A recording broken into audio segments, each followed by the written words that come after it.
A wealthy black man goes undercover as a regular shopper to one of his luxury stores. The location's owner does not recognize the man and makes racist remarks towards the black man. The next day, the owner is shocked when he is called to the company headquarters and sees the black man again.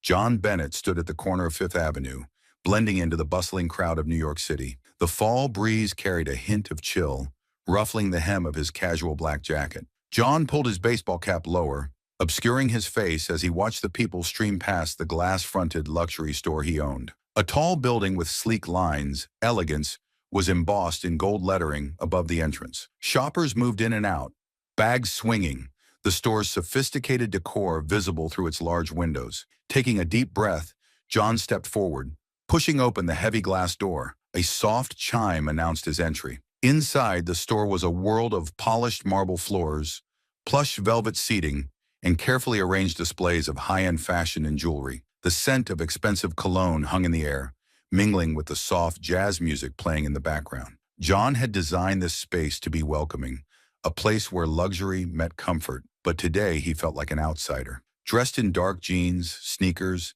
and a plain black jacket, he looked nothing like the store's typical clientele. That was the point. He wanted to see how customers were treated without the influence of his title or status. He'd done this before in other locations, but today was different. Today he was back in his hometown, checking on one of the stores he was most proud of. John wandered over to a display case filled with designer watches. He admired the craftsmanship, the fine details of each piece. He knew them well. He had a hand in selecting the collections. But today he was just another customer. Out of the corner of his eye, John saw Richard Coleman, the store's franchise owner, standing near the counter. Richard was in his mid-50s, with thinning gray hair and a sharp suit that seemed a little too tight around the middle. He was talking to a woman in a designer dress, his voice low and polite, a rehearsed smile on his face. As John moved closer to the watch display, Richard's gaze flicked over to him. The smile faded, replaced by a slight frown. John pretended not to notice.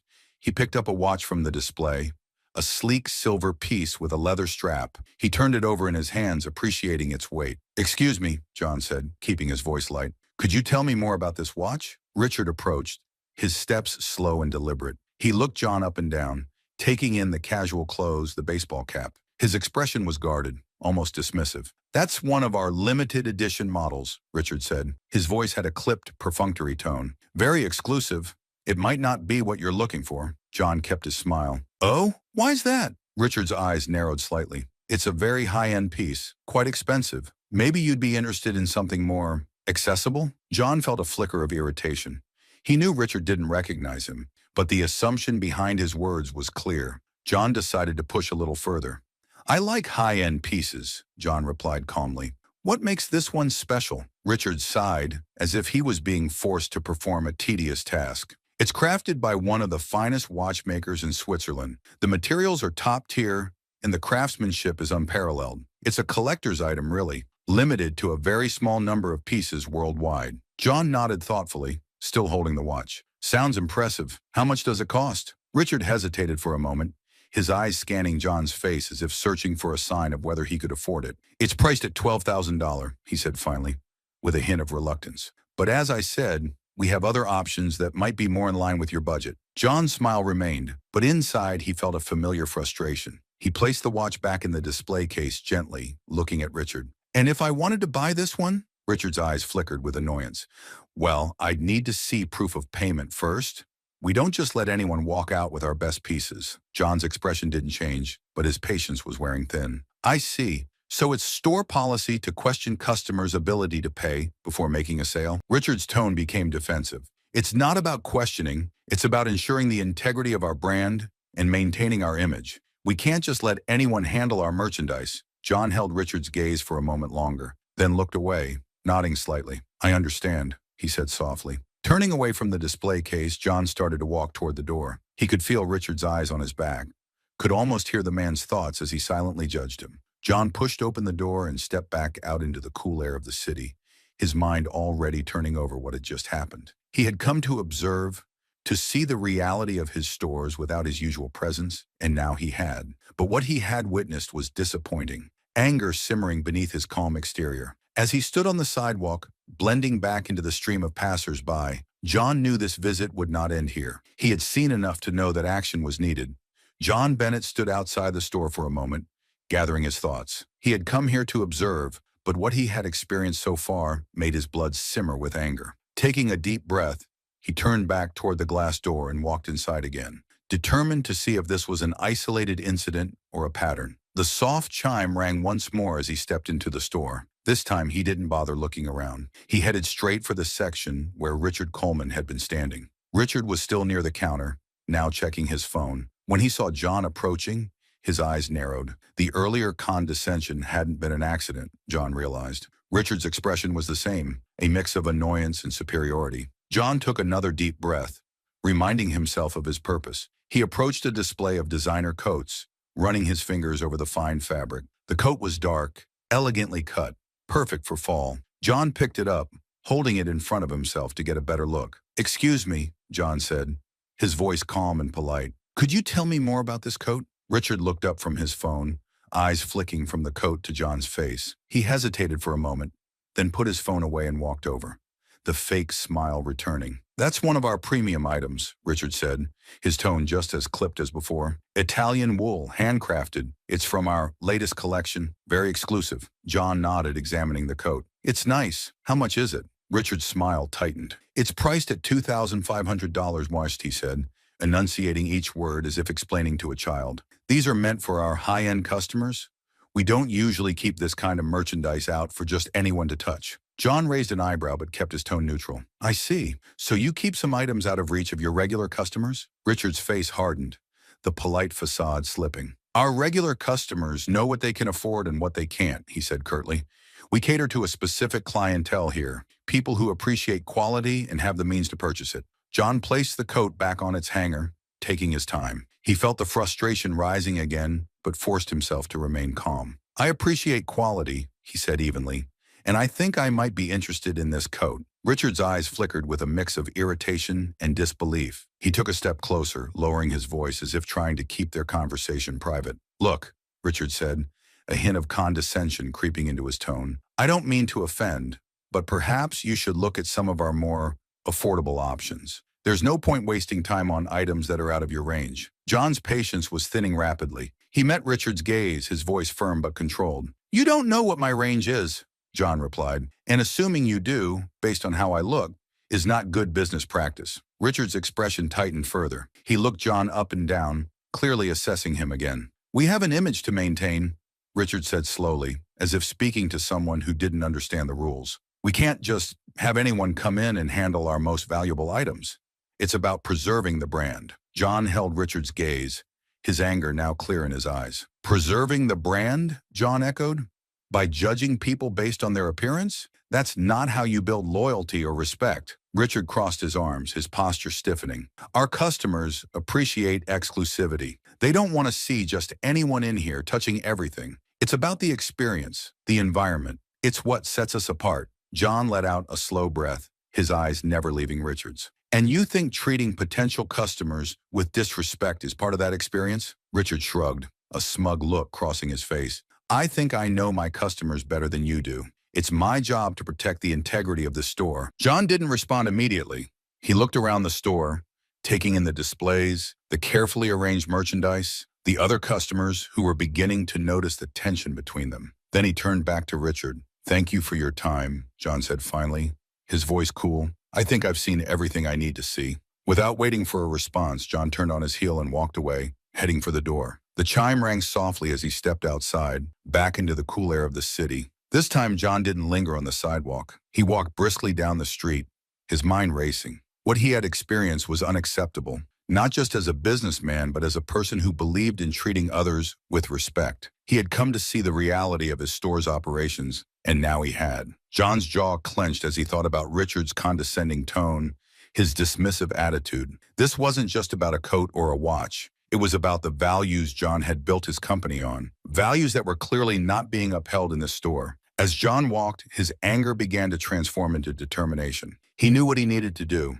Today, he had been treated as just another customer, judged by his appearance, dismissed without a second thought. Tomorrow, he would come back, not as John Bennett, the customer, but as John Bennett, the owner, and things were going to change. John spent the night replaying the interactions in his mind, each word from Richard sharpening his resolve. By morning, his frustration had turned into a clear plan. He would return to the store and dig deeper. He wanted to see if Richard's behavior extended beyond his own experience. If Richard treated him this way, how did he treat others? John was determined to find out. Dressed again in his casual attire, jeans, sneakers, and the same black jacket, John walked back into the luxury store. The chime above the door sounded, joining his arrival.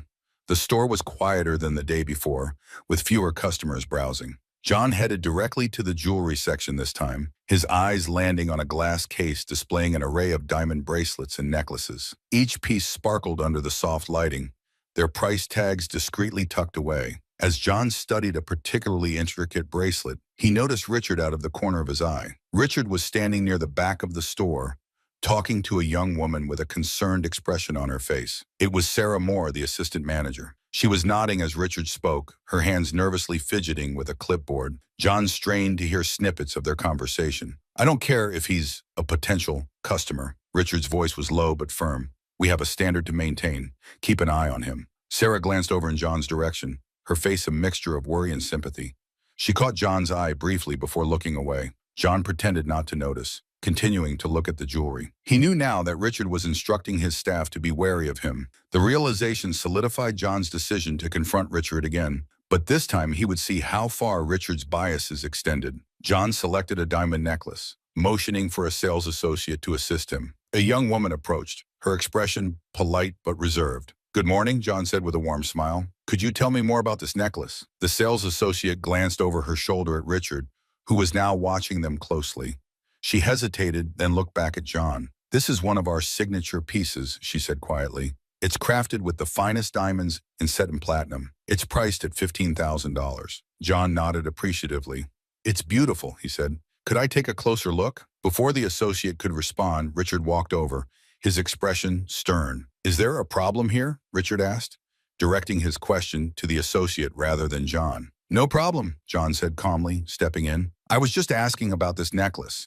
I'd like to inspect it further." Richard's eyes flashed with irritation. "I don't think that's necessary," he said, his voice laced with condescension. "As I mentioned before, we have other pieces that might be more suitable for you." John kept his gaze steady, refusing to be dismissed. "I'm interested in this one," he said firmly. "I'd like to see how it looks." Richard crossed his arms, his patience clearly wearing thin. "Our policy is to reserve pieces like this for customers who are serious about purchasing. I can't have just anyone trying out our most valuable items." John's calm demeanor slipped, his frustration surfacing. "And what makes you think I'm not serious?" Richard looked John up and down, his sneer unmistakable. "Experience," Richard said coldly. "I know who can afford what.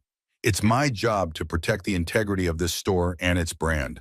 We have a reputation to uphold." John felt his temper rising, but he kept his voice steady. "And you uphold that reputation by judging people based on how they look? By refusing service to someone because you think they don't belong?" Richard's expression didn't change. "It's not personal. It's business. Our customers expect a certain level of exclusivity. I can't afford to waste time on people who aren't serious buyers." John took a step closer, lowering his voice. "And how many serious buyers have you turned away because you made assumptions? How many people have you disrespected because you decided they didn't fit your idea of a customer?" Richard's jaw tightened. "I run this store the way I see fit," he said sharply. "And frankly, I don't have to explain myself to you." John held Richard's gaze, anger simmering beneath his calm exterior. "You may not have to explain yourself to me," John said quietly, "but you will have to answer to someone. This kind of treatment isn't just bad for business, it's wrong." Richard's eyes flickered with uncertainty for a moment before his expression hardened again. "If you don't like how things are done here, you're welcome to leave," he said dismissively. "There are plenty of other stores that might suit your tastes." John took a deep breath, stepping back. He glanced at Sarah, who was watching the exchange with a worried expression. "Thank you for your time," John said to Richard, his voice cold. "I'll be sure to let the right people know how you run your store." With that, John turned on his heel and walked out of the store. The door's chime seemed to echo louder than before as he stepped back onto the bustling street. John knew what he had to do next. He had seen enough to understand that Richard's behavior was not an isolated incident. It was a mindset, a way of thinking that needed to be addressed. As John walked away, his resolve solidified. He had hoped for a different outcome, but now he was certain. Change was necessary, and it was going to start at the top. John spent the night preparing for what needed to be done. The next morning, he didn't return to the luxury store. Instead, he headed straight to his company's headquarters, a sleek glass building in Midtown Manhattan. Inside, the atmosphere was one of quiet efficiency, phones ringing softly, employees moving purposefully through the halls. John walked into the executive conference room, a large space with a long, polished table and floor-to-ceiling windows overlooking the city. He took a seat at the head of the table, his expression calm but resolute. John had arranged for Richard Coleman to meet him here, under the pretense of discussing store performance and future goals. John knew this would ensure Richard showed up. John's assistant, Lisa, stood by the door, waiting for Richard to arrive. Soon Richard entered the room, his usual air of confidence wrapped around him like a cloak. He wore a sharp suit, and his face carried a look of curiosity mixed with a hint of annoyance. Clearly, he thought he was being called in for another routine checkup, perhaps even to receive praise for his work at the store. Richard's steps faltered slightly when he saw John sitting at the head of the table. His eyes widened in surprise, and he glanced at Lisa, then back at John. He was clearly struggling to place John, and confusion flashed across his face. John remained silent for a moment, allowing Richard to absorb the scene. Then he spoke, his voice calm and authoritative. "Take a seat, Richard," John said, gesturing to a chair across the table. Richard hesitated for a moment before pulling out a chair and sitting down. "Good morning, Mr. Bennett," Richard said cautiously. "I wasn't expecting to see you here. Is everything all right?" John leaned forward slightly, his gaze steady. "No, Richard, everything is not all right. I've come to discuss some serious concerns about your behavior at the store." Richard's eyes flickered with confusion, then with an attempt at his usual confidence. "Concerns? About what? I've been running the store the way I always have. Sales are up, and the brand image is strong. If there's a problem, I'd be happy to address it." John's expression remained unchanged. "Sales numbers aren't the issue here, Richard. The issue is how you treat people. I visited your store yesterday. You didn't recognize me because I came as a regular customer, dressed casually." Realization dawned on Richard's face, quickly followed by a flash of panic. His mouth opened, then closed as he tried to think of a response. John continued before he could speak. "I saw firsthand how you judged me based on my appearance," John said, his voice calm but firm. "You made assumptions, you were dismissive, and you refused to provide the same level of service you would for someone you deemed a worthy customer. This isn't just about how you treated me, it's about how you likely treat others. Anyone who doesn't fit your narrow view of who deserves respect." Richard swallowed hard, his face reddening. "Mr. Bennett, I didn't know it was you. If I had known," John cut him off. "That's exactly the problem. You shouldn't have to know who someone is to treat them with basic human decency. This company stands for inclusivity and respect. We built our brand on the idea that luxury is not just about exclusivity, but about making people feel valued. You've turned my store into the opposite of what it's meant to be." Richard shifted in his seat, clearly uncomfortable. "I was just trying to maintain the brand's image, to keep it exclusive and high-end. Our customers expect a certain atmosphere, a certain clientele." John's voice hardened. "Our customers expect quality products and respectful service, regardless of what they look like or how they dress. They deserve to feel welcome, not judged. Your behavior undermines everything this brand is supposed to represent." Richard's face was a mask of desperation now. "Mr. Bennett, please, I can change. I understand now. I'll do better. I'll implement training, whatever you need." John shook his head slowly. "It's too late for that, Richard. Your attitude isn't something that can be fixed with training. It's a fundamental problem with how you see people, and it's not something I can allow to continue. Effective immediately, I'm terminating your franchise agreement. You're no longer responsible for that store." Richard's eyes widened in shock. "You can't be serious. I've been with this company for years. I've helped build that store's reputation. You can't just cut me off like this." John stood up, his gaze never wavering from Richard's. "Yes, I can and I will. Your behavior reflects on the entire company, and I won't let one person's prejudices tarnish what we've built. Security will escort you out. You'll receive instructions on the termination process and what will happen next." Richard stood up as well, his face a mix of anger and disbelief. "You're making a huge mistake. I'm the best manager this company has. You'll regret this." John remained calm, his voice steady. "No, Richard. The mistake was allowing you to stay in a position where you could harm the company's values. I won't regret ensuring that my stores are run by people who understand what this brand truly stands for." Richard stared at John for a moment, then turned abruptly and stormed out of the room, his footsteps echoing down the hallway. John watched him leave, feeling a sense of resolution settle over him. It wasn't just about firing Richard. It was about protecting the integrity of his company and making sure that every customer felt valued and respected. John turned to Lisa, who had watched the entire exchange silently. Make sure Richard is escorted out and that the transition process begins immediately, John said. Lisa nodded. Yes, Mr. Bennett, I'll handle it. John walked over to the window looking out over the city. He had taken a necessary step today. There would be more work to do, more changes to ensure that every store under his brand upheld the values he believed in. But for now, John felt a sense of calm. The message was clear. Respect and integrity would always come first. John stood at the large windows of his office, looking out over the bustling streets of New York City below. The meeting with Richard had gone as he expected, but the sense of finality hadn't come with satisfaction. John knew firing Richard was necessary, but it was only one part of a larger issue. As he turned away from the window, his phone buzzed. It was a message from Sarah Moore, the assistant manager at the store. She had agreed to meet him at the headquarters to discuss the store's future. John walked down the hallway to the conference room where Sarah was waiting. As he entered, Sarah stood up quickly, looking nervous. Her brown hair was pulled back into a neat bun, and she wore a simple blouse and skirt, her eyes reflecting a mixture of anxiety and hope. John gave her a reassuring smile. Thank you for coming, Sarah, John said, gesturing for her to sit. I know it's been a stressful couple of days. Sarah nodded, her hands clasping and unclasping in her lap.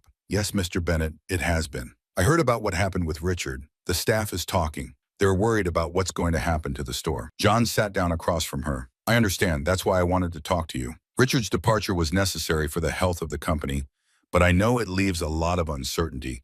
I want to make sure the store is in good hands going forward. Sarah nodded, her expression serious. I appreciate that, Mr. Bennett. I've always tried to do my best at the store, but it's been difficult. He had his way of doing things, and it didn't always align with what I thought was right. John watched her carefully. I saw how you handled yourself in the store, Sarah. You stayed professional, even when the situation was tense. That's why I'd like to offer you the position of interim manager. You know the staff, you know the store, and I believe you understand what this brand stands for. Sarah's eyes widened, surprise and relief flooding her face. Interim manager, she repeated. Mr. Bennett, I don't know what to say. I never expected this. John smiled. Say you'll take the vow, and that you'll help me make sure the store reflects the values we believe in. I need someone I can trust to lead, someone who won't make the same mistakes Richard did. Sarah's hands trembled slightly as she nodded. Yes, Mr. Bennett, I'll do it. I'll do whatever it takes to make the store what it should be. I've always believed in treating every customer with respect, no matter what. John's expression softened. That's exactly what I wanted to hear. You'll have my full support, and we'll work together to make the necessary changes. I want you to feel empowered to address any issues, to ensure that every customer feels welcome and valued. Sarah looked visibly relieved. Thank you, Mr. Bennett. I've always cared about the store and the people who work there. I just never felt like I had the authority to make a difference. John nodded. You do now. I'll make sure you have the resources you need. We'll start with retraining for all staff, focusing on customer service and inclusion. I want every person who walks into that store to feel like they belong, whether they're buying a $10,000 watch or just browsing. Sarah's confidence seemed to grow as they spoke. I can do that.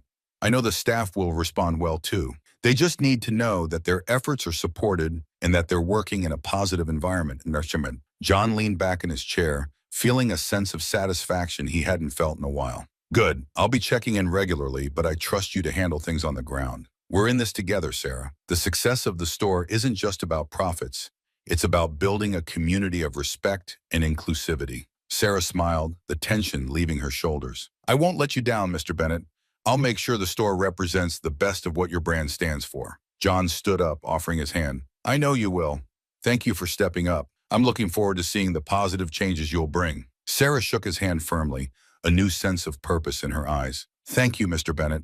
I'm looking forward to making a real difference. As Sarah left the conference room, John felt a renewed sense of optimism. The events of the past few days had been challenging, but they had also been a catalyst for necessary change. He knew there was more work to be done, more stores to visit, more managers to meet, but today was a step in the right direction. John returned to his office, looking out over the city once more. He thought about the people who walked through the doors of his stores every day, each with their own story, their own hopes and dreams. He had built his brand with the belief that everyone deserved to be treated with dignity, no matter who they were. And today, he had taken action to ensure that belief was upheld. As the sun set over the skyline, John felt a quiet sense of pride. He wasn't just a businessman, he was a leader.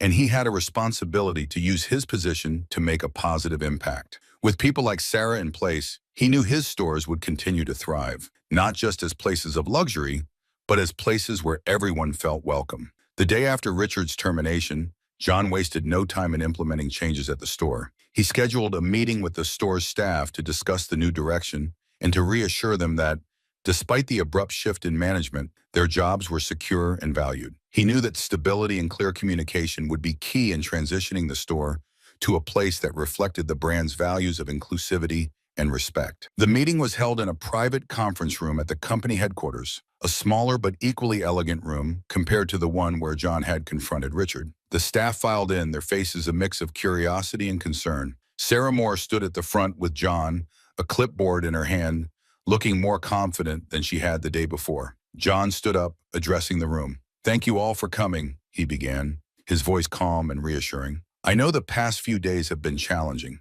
and I want to be transparent with you about what's happening. Richard Coleman is no longer with the company. His departure was necessary to realign our store's operations with the values we stand for as a brand." A murmur went through the room. John could see the questions in their eyes, the uncertainty about what this meant for them and their future at the store. He continued, maintaining eye contact with as many of them as possible. "I want to make it clear that your positions are not in jeopardy. We value each of you and the work you do. However, we will be making some changes to ensure that our store provides a welcoming environment for all customers, regardless of who they are or how they look. This isn't just about making sales. It's about building relationships and treating every person who walks through our doors with respect." Sarah stepped forward, her voice steady. "As the new interim manager, I'll be leading our team in these efforts. We're going to focus on customer service training, and I'll be working closely with each out of you to make sure we all understand what's expected. This isn't about pointing fingers. It's about growing together and improving how we interact with our customers." One of the sales associates, a young man named James, raised his hand. "What exactly does this training involve?"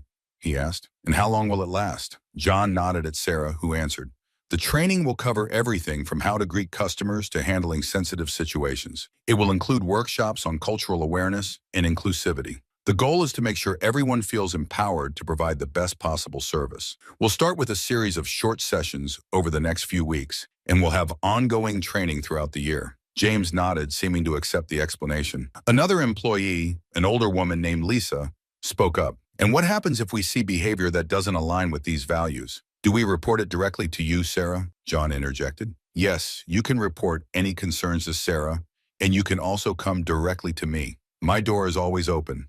We take these issues seriously, and I want everyone to feel safe and supported in speaking up. We're building a culture of accountability and respect, and that starts with all of us." The staff nodded, and John could sense a shift in the room. The tension was easing, replaced by a cautious optimism. They weren't just hearing about changes, they were being involved in them. That was crucial to building trust. "Are there any other questions?" John asked, looking around the room. A young woman named Claire, who worked as a cashier, raised her hand. "What if customers come in with the same attitude Richard had? How do we handle difficult situations where customers are being rude or discriminatory?" Sarah answered, "That's a great question, Claire. Part of our training will include conflict resolution and de-escalation techniques. If you ever feel uncomfortable or if a customer is behaving inappropriately, don't hesitate to call on a manager. We want you to feel empowered to handle situations professionally, but we're also here to support you." John nodded in agreement. "Remember, you're not alone in this. We're a team, and we'll work together to make sure everyone feels respected, both staff and customers alike." The staff seemed to relax further, reassured by the clear plan and the support being offered. John felt a sense of relief himself. He knew these changes wouldn't solve every problem overnight, but they were a start. The store needed to be a place where everyone felt welcome and valued, and that required a commitment from everyone involved. "Thank you all for your time," John said, wrapping up the meeting. "I'm confident in each of you, and I believe we can make this store a model of what our brand stands for. Let's work together to make that happen." The staff began to file out, some stopping to ask Sarah quick questions, others heading back to their duties with a renewed sense of purpose. John watched them go, feeling hopeful. He had made the right decision in promoting Sarah. She was already showing leadership qualities that Richard had lacked, and her connection with the staff was clear. As the room emptied, John turned to Sarah. "You did well today," he said. "The staff respects you, and they're looking to you for guidance. Keep that momentum going." Sarah smiled, looking both relieved and determined. "Thank you, Mr. Bennett. I won't let you down. I believe we can make a real difference here." John nodded. "I know you will. I'll be checking in regularly, but I trust you to handle things. If you need anything, don't hesitate to reach out." Sarah agreed, and John left the conference room, his mind already moving to the next steps. There were other stores to visit, other managers to meet. The issue with Richard had been a wake-up call, a reminder that even the best intentions could be undermined by prejudice and poor leadership. As John walked through the halls of his headquarters, he felt a renewed sense of purpose. The confrontation with Richard had been difficult, but it was necessary. Justice wasn't just about punishing wrongdoing. It was about creating an environment where such behavior wasn't tolerated. John was committed to building a company where respect, inclusivity, and integrity were more than just words on a mission statement. They were principles that guided every decision, every action, and every interaction. John knew there would be challenges ahead, but he was ready to face them. His commitment to his values and the support of leaders like Sarah gave him the confidence that they could make a real and lasting impact. The store was already showing signs of change. The atmosphere felt lighter, the staff more engaged and welcoming. John's decision to make Sarah interim manager had been a good one. She had organized the training sessions efficiently, and the team responded positively, eager to create a more inclusive and respectful environment. John had kept his promise to check in regularly. Today, he decided to make an unannounced visit to see how things were progressing. As he entered the store, the familiar chime above the door sounded, and he was immediately greeted by James, the sales associate who had raised concerns during the staff meeting. "Good morning, Mr. Bennett," James said, smiling warmly. "It's great to see you." "Good morning, James," John replied, shaking his hand. "How's everything going?" James nodded enthusiastically. "Really well, actually. The training sessions have been helpful, and Sarah has been doing a great job. The whole team feels more connected, and we're all on the same page about how we want to treat our customers." John smiled. "That's exactly what I wanted to hear. Keep up the good work. I'm proud of how you all have handled this transition." As John moved further into the store, he noticed the customers being greeted warmly, staff members assisting without hesitation, and a general air of positivity. It was a stark contrast to the atmosphere he had encountered during his first visit when Richard was in charge. He felt a sense of satisfaction seeing his vision being realized. John made his way to the back of the store where Sarah was talking to a customer. She glanced up, saw John, and excused herself. "Mr. Bennett, it's good to see you," Sarah said, her expression bright. "You too, Sarah," John said. "I just wanted to stop by and see how things were going. It looks like you've done a fantastic job." Sarah's face lit up with pride. "Thank you, Mr. Bennett. The team has been amazing. They've really embraced the changes, and we're seeing positive feedback from customers. I think we're on the right track." John nodded. "I agree. You've turned things around here quickly, and I couldn't be more pleased with the progress. I'll continue to support you in any way I can." Their conversation was interrupted by the sound of the door chime ringing loudly. John turned to see Richard Coleman standing at the entrance. Richard's suit was less crisp than usual, his face worn with worry. His eyes scanned the store, landing on John and Sarah. John's expression hardened slightly. He hadn't expected to see Richard here, especially not after their last encounter. Richard made his way over to them, his steps slower than usual, his posture less confident. "Mr. Bennett," Richard began, his voice almost pleading, "I know I'm probably the last person you want to see, but I need to talk to you. Please, give me a moment." John's face remained impassive. He glanced at Sarah, who looked surprised but stayed silent, then back at Richard. "All right, Richard," John said coolly. "You have a moment. What is it you want to say?" Richard took a deep breath, his shoulders sagging. "I came to apologize," Vaughn said. "I know I was wrong. I've had time to think about my behavior, and I realize now that I made a terrible mistake. I judged people unfairly. I let my prejudices get in the way of doing my job. I'm sorry, Mr. Bennett. Truly, I am." John listened without interrupting, his expression unreadable. Richard's eyes were pleading, his voice thick with desperation. "I've been with the company for years," Richard continued. "I care about the brand, about the store. Please, give me another chance. Let me prove that I can change, that I can run the store the way you want it to be run. I'll do anything." John was silent for a moment, letting Richard's words hang in the air. He thought about the countless times Richard had likely dismissed customers based on their appearance, the way he had treated John himself. Richard's sudden change of heart seemed more motivated by desperation than genuine remorse. "I appreciate your apology, Richard," John said finally, his voice calm but firm. "But this isn't just about one mistake. It's about a pattern of behavior, a mindset that you've demonstrated for years. What I saw in the store wasn't just an oversight. It was the result of a deep-seated attitude that doesn't align with our values." Richard's face fell, his eyes filling with a mix of frustration and despair. "Mr. Bennett, please," he begged. "I can learn. I can change. Just give me the store back, and I'll prove it to you." John shook his head slowly. "The decision has been made, Richard. The store is doing well under Sarah's leadership, and the staff has responded positively to the changes. I can't go back to the way things were. My responsibility is to the company and to every customer who walks through those doors. Allowing you to return would undermine everything we've worked to achieve." Richard's shoulders slumped, his last hope fading. He looked at John, desperation turning to resignation. "I understand," he said quietly, almost to himself. "I just thought maybe—" John's voice softened slightly. "Richard, I hope you take this as an opportunity to reflect and grow. This isn't about punishment.